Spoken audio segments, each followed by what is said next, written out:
Hello views, welcome to DJMS Tamil channel. Mahanadhi சீரியலுக்கான upcoming எபிசோடில் கிச்சனில் இருக்க காவேரி பாலை காசுறாங்க காஃபி போடுறதுக்காக. காஃபி பொடி தேடி பார்க்குறாங்க, கிடைக்காதனால ஸ்டோர் ரூம் போகிறாங்க. அந்த கேப்பில் என்ன பண்ணுறாங்க, ராகினி அந்த இடத்துக்கு வராங்க. இது பண்ணி ஆகணுமே அப்படின்னு நினச்சி என்ன பண்ணுறாங்க, அங்கே இருக்க சால்ட் எடுத்து அந்த கப்பில் இருந்து போட்டுடுறாங்க.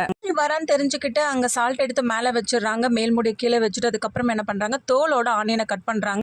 இவ தோலோட ஆனியனை கட் பண்ணுறாளே அப்படின்னு சொல்லிட்டு கொஞ்சம் யோசிச்சு பார்த்ததுல டவுட் வந்துடுது காவேரிக்கு. அதுக்கப்புறம் அந்த கப்பில் இருக்க சால்ட்டை எடுத்து என்ன பண்ணுறாங்க, ராகினி வாயிலே திணிக்கிறாங்க. பாஸ், மண்டையில் இருக்க கொண்டையை மறந்துட்டியே, சால்ட் பாட்டில் எடுத்த ஓகே, அதை மூடி இங்கே வச்சுட்டியே அப்படின்னு சொல்லிட்டு சிரிச்சுக்கிட்டே காவேரியும் சொல்கிறாங்க. ரொம்பவே கடுப்பாகி போய் நிற்கிறாங்க ராகினியும். பக்கம் இந்தாங்க பாஸ் காஃபி அப்படின்னு சொல்லிட்டு காவேரி கொடுக்க, சாரி காவேரி, நேற்று நான் அப்படி பேசியிருந்திருக்க கூடாது அப்படின்னு சொல்லிட்டு விஜயும் சொல்ல, எல்லாம் இருக்கட்டும் அப்படின்னு காவேரி சொல்றது கேட்ட விஜய், சரி நேற்று ஏதோ சொல்ல வந்தியே அப்படின்னு சொல்லிட்டு விஜய் கேட்க, நான் எதுக்காக பாஸ் உங்ககிட்ட நேற்று எங்கே போயிட்டு வந்தேன்னு சொல்லிட்டு எல்லாத்தையும் சொல்லணும்? நீங்கள் என்ன என்னோட ஒரிஜினல் ஹஸ்பண்டா?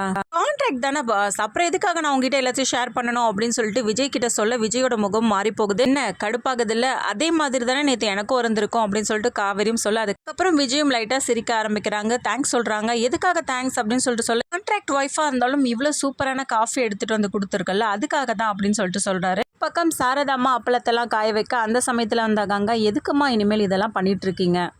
என் மேலே உள்ள கோவத்தில் நீங்கள் வந்து ஸ்டார்ட் பண்ணீங்க, அப்புறம் எதுக்குமா அதுக்கப்புறம் நிறுத்திடலாம்ல அப்படின்னு சொல்லிட்டு கங்காவும் சொல்ல, அடி நிறுத்த சொல்கிறேன், ஏதோ ஒரு செலவுக்கு ஆகுது அப்படின்னு சொல்லிட்டு சொல்கிறாங்க. என்ன சொன்னீங்க, ஏதோ ஒரு செலவுக்கா அப்படின்னு சொல்லிட்டு கங்காவும் கேட்க, என்னடி 10 ரூபாய் சம்பாரிச்சாலும் காசு தானே, அதுவே நான் உழைச்சி சம்பாரிச்ச காசாக தானடி இருக்கும் அப்படின்னு சொல்லிட்டு சாரதாவும் சொல்ல, இன்னொரு பக்கம் அங்கேருந்து வந்த காவேரியும், அம்மா சொல்கிறதுல என்ன தப்புக்கா, அந்த வயசுலேயும் அம்மா உழைச்சி சம்பாதிக்கிறாங்களா, அது எவ்வளோ பெரிய விஷயம், அம்மாவை பாராட்டி ஆகணும் அப்படின்னு சொல்லிட்டு காவேரியும் ரொம்பவே பெருமையாக பேசுகிறாங்க. அம்மா தாத்தா சொல்லியிருந்தாங்களே ஏதோ ஒரு கடையில் கொண்டு போய் போட சொல்லி, அங்கே போய் கேட்டிங்களா அப்படின்னு சொல்லிட்டு காவேரியும் கேட்டம்மா, அவங்க ஏற்கனவே பரம்பரையாக பண்ணிட்டு வராங்களா, ஆனால் என்கிட்ட இருந்து கொஞ்சம் தான் வாங்கிக்கிட்டாங்க அப்படின்னு சொல்லிட்டு சாரதாவும் சொல்கிறாங்க.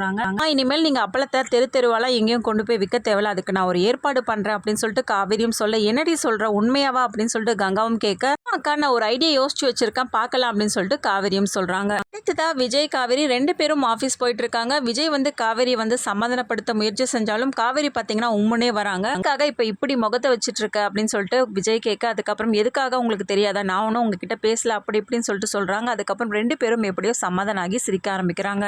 காவேரியை பார்த்த விஜய், என்ன திடீர்னு உங்கள் அம்மா வீட்டுக்கு போயிருந்தேன் நைட்டு, இங்கே நடந்ததெல்லாம் சொல்லிட்டியா அப்படின்னு சொல்லிட்டு கேட்க, நமக்குள்ளே நடக்கிறதெல்லாம் நான் எப்பவுமே சொல்ல மாட்டேங்க அப்படின்னு சொல்லிட்டு சொல்ல ஆரம்பிக்கிறாங்க. அப்புறம் என்ன வேற என்ன இருக்குது அப்படின்னு சொல்லிட்டு விஜயும் கேட்க, உங்ககிட்ட ஒன்று கேட்கணும்னு நினச்சிட்டு இருந்தேன், அம்மாவோட அப்பள பிஸ்னஸை வந்து கொஞ்சம் பெரிய லெவலில் கொண்டு போகலான்னு இருக்கும், அதுக்கு ஒரு ஐடியா கேட்கணும் அப்படின்னு சொல்லிட்டு சொல்ல, ஓகே அப்படியா, ரொம்ப சந்தோஷம், வேற என்ன பண்ணணுமா, ஃபினான்ஷியலாக அதை நான் சப்போர்ட் பண்ணணுமா அப்படின்னு சொல்லிட்டு விஜயும் கேட்க, அதெல்லாம் வேணாம், அதெல்லாம் நான் பார்த்துக்கிறேன், எனக்கு அந்த பிஸ்னஸ் ஸ்டார்ட் பண்ணணும்னா என்னென்ன பண்ணணும், என்னென்ன ஃபார்மாலிட்டிஸ்லாம் இருக்குது அப்படின்னு சொல்லிட்டு சொல்லுங்க அப்படின்னு சொல்லிட்டு காவேரியும் கேட்க, அதுக்கு ஒரு யூனிக்காக நேம் வந்து செலக்ட் பண்ணணும், வந்து நிறைய லைசன்ஸ்லாம் வாங்க வேண்டியது இருக்குது அப்படி இப்படின்னு சொல்லிட்டு நிறைய ப்ராசஸ்லாம் வந்து சொல்கிறாங்க. விஜய் காவேரி கிட்ட இவ்வளோ இருக்காங்க அப்படின்னு சொல்லிட்டு சொல்ல, கடையாக இருந்தாலும் இவ்வளோ ப்ராசஸ் பண்ணாதான் அதுக்கப்புறம் எந்த ஒரு பிரச்சனையும் இல்லாமல் மூவ் ஆன் பண்ண முடியும் அப்படின்னு சொல்லிட்டு விஜயும் சொல்கிறாரு. இவ்வளோ நல்ல விஷயத்த சொல்லியிருக்கீங்க, அதுக்கு தாங்க உங்களை மாதிரியான ஆள்லாம் தேவைப்படும், நீங்கள் தான் ஆல்ரவுண்டர் அழகுராஜா அப்படின்னு சொல்லிட்டு பெருமையாக சொல்ல, இதுக்கு தானே வேணான்றது குசும் இருக்கு பாரு உனக்கு அப்படின்னு சொல்லிட்டு விஜயும் கேட்க, இல்லைங்க நான் உண்மையாக சீரியஸாக தான் சொல்லிட்டு இருக்கேன் அப்படின்னு சொல்லிட்டு காவேரியும் சொல்கிறாங்க. அதுக்கப்புறம் வீட்டுக்கு போன காவேரி என்ன பண்ணுறாங்க, குடும்பத்தில் உள்ளவங்க எல்லாருமே யோசிச்சுட்டு இருக்காங்க,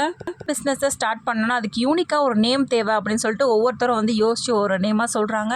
அங்கே ஒரு நேமை யோசிக்க, பாட்டிமா ஒரு நேமை யோசிக்க, அதுக்கப்புறம் ஆளாளுக்கு ஒன்று யோசிச்சு சொல்கிறாங்க. அதுக்கப்புறம் கடைசியாக குமரன் சொல்கிறாங்க, நதி அப்படின்னு சொல்லிட்டு பேர் வைக்கலாம் அப்படின்னு. பேரு எல்லாருக்குமே பிடிச்சிருது, ரொம்பவே டிஃப்ரெண்ட்டாக நீட்டாக யூனிக்காக இருக்குது அப்படின்னு சொல்லிட்டு சொல்கிறாங்க.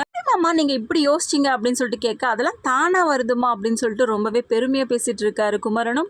ஓகே பேர் வச்சாச்சு, இப்போ ஒரு நம்ம பேனரோ ஏதோ அடிக்கணும்னா அதில் ஏதோ ஒரு ஃபோட்டோஸ்லாம் போட்டானோல, அது யார் ஃபோட்டோஸை போடுறது அப்படின்னு சொல்லிட்டு யோசிக்கிறாங்க காவேரியும். தாத்தா கிட்ட ஐடியாவும் கேட்குறாங்க. தாத்தாவையும் வந்து அப்பளத்தை வச்சு போஸ் கொடுக்க சொல்கிறாங்க. அதுக்கப்புறம் தாத்தா என்ன பண்ணுறாரு, விஜயை பார்த்ததும் காவேரி கிட்ட சொல்கிறாங்க, மாதிரி ஒரு ஃபோட்டோஸ்லாம் போட்டு நம்ம பேனர்லாம் ரெடி பண்ணுறதுக்கு நல்லா அழகாக இருக்கவங்களை வந்து ஃபோட்டோ ஷூட் பண்ணி அழகாக போட்டோன்னா செமையாக பிக்கப் ஆகிடும் அப்படின்னு சொல்லிட்டு தாத்தா ஐடியா கொடுக்கறதுன்னு பேரில் காவேரி என்ன பண்ணுறாங்க, விஜய்க்கு தெரியாமலே விஜயோட ஃபோட்டோஸ்லாம் வந்து எடுக்கிறாங்க. அதுக்கப்புறம் போஸ்டரில் போட்டதுக்கு அப்புறமா விஜயோட ரியாக்ஷன் எப்படி இருக்குது இது எல்லாமே தெரிஞ்சுக்கலாம். அதுக்கு மறக்காம நம்மளோட சேனலை வந்து சப்ஸ்கிரைப் பண்ணிக்கோங்க, கூடவே இருக்க அந்த பெல் ஐக்கனும் கிளிக் பண்ணிவிடுங்க.